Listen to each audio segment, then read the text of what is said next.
Hey guys, नमस्ते, आदाब, सत श्री अकाल। कैसे हैं आपके हालचाल? मैं हूँ खुशी और स्वागत है आपका आज की हमारी वीडियो में। देखो, आज की वीडियो ना उन लोग के लिए खास है जो लोग फ्यूचर में इंडिया से जर्मनी आना चाहते हैं। जब आप पहली बार विदेश आते हो ना तो बहुत सारे कल्चरल शॉक लगते हैं, तो उनमें से एक के बारे में मैं आज बात करूंगी। यहाँ पर ना इंडिया से घर बहुत ज़्यादा डिफरेंट होते हैं। इंडिया के और यहाँ के घरों में कितना ज़्यादा डिफरेंस है, क्या क्या डिफरेंस है, वो मैं आपको बताऊंगी आज की वीडियो में। तो बिना किसी देरी के चलिए फटाफट से शुरू करते हैं। पहला डिफरेंस जो है यहाँ और इंडिया के घरों में वो है यहाँ की छतों का। इंडिया की छतें बिल्कुल प्लेन होती है और यहाँ की छतें होती है स्लैंट, क्योंकि यहाँ पर स्नोफॉल बहुत ज़्यादा होता है, ठंड बहुत पड़ती है। तो जब बर्फ पड़े तो वो बर्फ छतों पर जमे नहीं बल्कि पिघल के नीचे गिर जाए, इसलिए यहाँ की छतों को ऐसा रखा जाता है हट शेप का। लेकिन इंडिया में इतनी ज़्यादा ठंड पड़ती नहीं है, स्पेशली अगर आप दिल्ली या फिर गुड़गांव ऐसे रीजन को देखिए, मुंबई जैसी जगहों को। आई एम श्योर इंडिया के जो पहाड़ी इलाके हैं वहाँ के घर भी इसी शेप के होते हैं, क्योंकि स्नोफॉल में ऐसे घरों से बहुत ज़्यादा फायदा होता है और उन पे बर्फ नहीं जम पाती है। इंडिया के घरों और जर्मनी के घरों में एक जो मेजर डिफरेंस है वो ये भी है कि यहाँ के सारे घर ज़्यादातर 90% वाइट होते हैं, अंदर से भी बाहर से भी। देखो यहाँ पे धूल कम है, डस्ट कम है, तो वाइट घर मेंटेन हो सकता है। लेकिन इंडिया में कलरफुल घरों का कॉन्सेप्ट है, लोग अपने मूड के हिसाब से घरों में पेंट कराते हैं, ब्लू, ऑरेंज। तो यहाँ पर आप देखो, साइड में देखोगे ना, आपको सारे घर सफ़ेद नज़र आएंगे और कलर्स होते हैं। लोग यहाँ पर भी घरों के अंदर पेंट कराते हैं अपनी मर्जी का, लेकिन ज़्यादातर जो घर है वो वाइट होते हैं। और इंडिया में तो आपको पता ही है ना घरों का कैसा रंग बिरंगा माहौल होता है। यहाँ पर आप बाहर से देखोगे तो सारे घर आपको एक जैसे नजर आते हैं।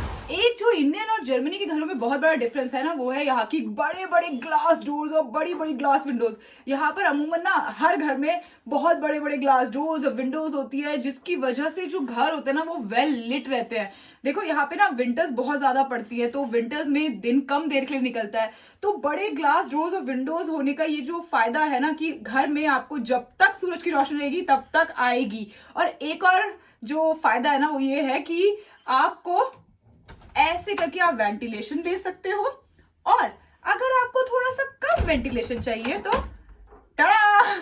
ऐसे करके ले सकते हो ना। ये मुझे बहुत शॉकिंग लगा था जब फर्स्ट टाइम खोला था, तो ऐसा लगा था लगता है मुझसे टूट गया, लेकिन ये टूटा हुआ नहीं है। दरअसल ये कम वेंटिलेशन के लिए है, ताकि आप घर के अंदर अगर सो रहे हैं या कुछ भी बाहर भी गए तो इतना खुला छोड़ के जा सकते हैं, और अगर आप पूरा खोलना चाहते हैं तो आप पूरा खोल सकते हैं। देखो यहाँ पे ना ऐसे डोर्स विंडोज हो सकते हैं, पॉसिबल है, क्योंकि सेफ्टी बहुत ज्यादा है, चोरी चकारी नहीं होती। और इंडिया में ये चीजें तो देखिए हो ही नहीं सकती, वरना कोई भी आएगा वो घर के अंदर और आपका सामान घर के बाहर। तो ये ना सिर्फ इंडिया में शायद पॉसिबल ना हो, ये सिर्फ यही जर्मनी में ही पॉसिबल है। ये भी एक बहुत बड़ा कल्चरल शॉक मुझे लगा था कि यार ग्लास के डोर और विंडो ये कैसे हो सकता है, कभी भी कोई भी घर के अंदर आ सकता है ना, लेकिन ऐसा यहाँ पे है नहीं। एक और जो कल्चरल शॉक लगता है ना घरों के मामले में वो है वुडन फ्लोरिंग। तो मैंने आपको पहले ही बताया ना यहाँ पर ठंड इतनी पड़ती है, तो जो फ्लोरिंग होती है वो ऐसी फ्लोरिंग होती है कि जल्दी से हीट एब्जॉर्ब करे और घर को गर्म कर दे। लेकिन इंडिया में तो यार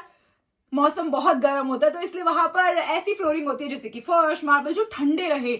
यहाँ पर ज्यादातर ट्रॉपिकल सा वेदर रहता है, तो बहुत खूबसूरत सा, ठंड में बहुत ठंड पड़ती है, इसीलिए यहाँ पर वुडन फ्लोरिंग होती है। और वुडन फ्लोरिंग का ना एक और मेरे को लगता है रीजन है कि वुडन फ्लोरिंग को ना साफ करना थोड़ा सा मुश्किल होता है in comparison to marble tiles. तो इंडिया में तो देखो रोज रोज सफाई होती है, झाड़ू पोछा लगता है, यहाँ पर रोज रोज नहीं होती है सफाई। यहाँ पर इंडिया के मुकाबले धूल भी कम है, डस्ट, मिट्टी ये सब कम है, तो यहाँ पर ये फ्लोर्स ना चल सकते हैं। इंडिया में नहीं चल सकते, क्योंकि रोज रोज आप कहाँ तक मेहनत वाली सफाई करोगे ना। घर के मामलों में एक जो कल्चरल शॉक मुझे लगा ना वो लगा यहाँ पर सीलिंग पे फैंस ही नहीं होते। और हम यार इंडिया में तो हर घर में छत पर पंखा जरूर होना चाहिए जो कि टा टा टा घूमता ही रहता है, लेकिन यहाँ पर ना ठंड इतनी पड़ती है, गर्मी पड़ती नहीं है कि पंखों की जरूरत पड़े। हालांकि साल में कुछ दिन होते हैं जो बहुत गर्मी होती है, तो उसके लिए लोग अपने घरों में टेबल फैन रखते हैं, जिनकी जरूरत मैक्सिमम 5 से 10 दिन तक ही होती है, इससे ज्यादा नहीं। यहाँ पर सीलिंग फैंस नहीं होते हैं, बल्कि यहाँ पर हर घर में होती है हीटिंग। देखो यहाँ पर मैंने आपको पहले ही बताया ठंड बहुत ज्यादा पड़ती है, -20 -25 डिग्री तक टेम्परेचर जाता है, इसलिए यहाँ पर हर घर में ना हीटर्स होना मैंडेटरी है, इसीलिए यहाँ पर हीटर्स होते हैं, फैंस नहीं। तो इंडिया से अगर आप आओगे ना तो आपको बड़ा शौक लगेगा कि छत एकदम खाली है, छत नीची भी होती है यहाँ की। तो ये तो थे कुछ डिफरेंसेस इंडिया के घरों में और जर्मनी के घरों में। ऐसे बहुत सारे डिफरेंसेस है मेरी लिस्ट में। अगर आप और भी जानना चाहते हैं ना तो कमेंट सेक्शन में आके जरूर बताइए। अगर वीडियो पसंद आई है तो लाइक कर दो, अपने सारे दोस्तों के साथ शेयर कर दो और चैनल को सब्सक्राइब कर दो यार। तो आपसे मिलते हैं अगले वीडियो में, तब तक खुश रहिए, मुस्कुराते रहिए, खुशियां फैलाते रहिए। चाओ।